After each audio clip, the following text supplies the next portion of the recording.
Once we were sitting with Puri Maharaj, and he recalls that B.V. Puri, he was a favorable man. He called Prabhupada, and when Prabhupada put the Mayapur cornerstone, many Gauravas did not come, but he came.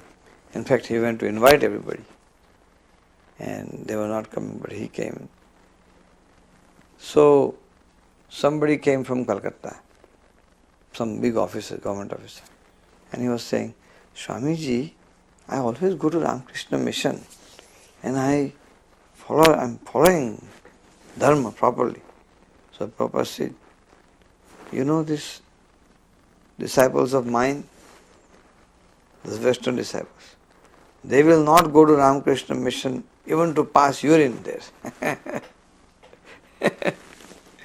And then he blasted this man. He said that, what is this Yatam Tatopas? What does he teach? You are going there, but you know what he is teaching? He is teaching you don't have to go to the temple, you don't have to chant, you just build your body and you just serve the poor. But Bhagavad Gita, there are 700 verses. Is any verse saying like this? So what is the mission? What is the use of this mission? If you do not repeat the words of Krishna, what is the use of this mission? And he blasted them. Sometimes he would be very bold and very forceful, and sometimes he would cool. There's a quality that Lord Krishna is described as being bhavagrahi janardanam, that he just accepts the essence of the bhakta's love or devotion that's offered to him. He accepts the essence of the offering. So Prabhupada was so much like that. He really just took the essence of what a person was offering. He could see right through and see right to the essence of what was being presented. If someone was approaching him with arrogance, he could cut right through that. Or there was just a kernel of sincerity, he would take that. And he saw what was hidden and what no one else would see. He was so totally unstereotyped and so transcendent. So each word doesn't describe him completely, because you could say so aristocratic, but yet so childlike, with childlike innocence, and so meek and humble, but yet with the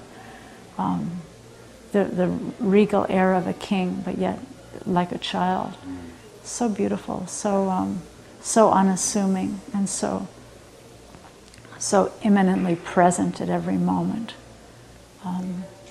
observant to every detail, and yet so kind to everyone. I remember once in Boston, we had a very small little temple, and there was only one brahmachari. Devananda was the brahmachari. Satsvarupa was there. He was the temple president.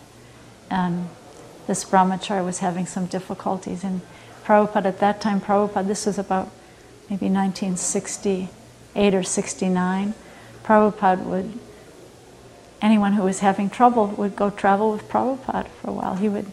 That would be the medicine, go travel with Prabhupada. He would take the person who was having some trouble. So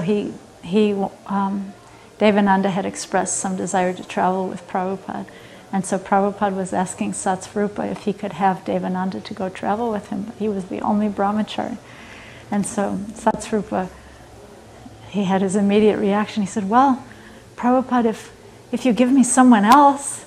And Prabhupada said, oh, conditional. And I was in 1977 in Mayapur, and one day I was massaging him. In the night, it was almost, because he was sick, he had fever, so we were taking turns, and constantly somebody was staying with him. So it was 2 o'clock in the morning, and I was massaging him gently. So he woke up from his sleep. He had this almost 2 degrees fever. And he says, but these rascal scientists, they do not accept this. So you go and preach to them. Tell them that you are not the body, you are a spirit soul. And the proof of that is that in this life the soul is transmigrating from childhood to youth to old age. So he started speaking philosophy in the middle of night at 2:30 in the morning, in the middle of heavy fever. And then again went back to sleep after 10-15 minutes. So he was breathing, preaching. He was dreaming about preaching. He was living for preaching. Prabhupada woke us up to how fragile this material world is and how deep-rooted we are in it, you know. And he wanted us to get out of here. He wanted us to get out of here, chant Hare Krishna. Wherever Prabhupada went, they would ask him, right? Well, how can we please you in the best way? Sometimes he'd say, learn Bhagavad Gita, right?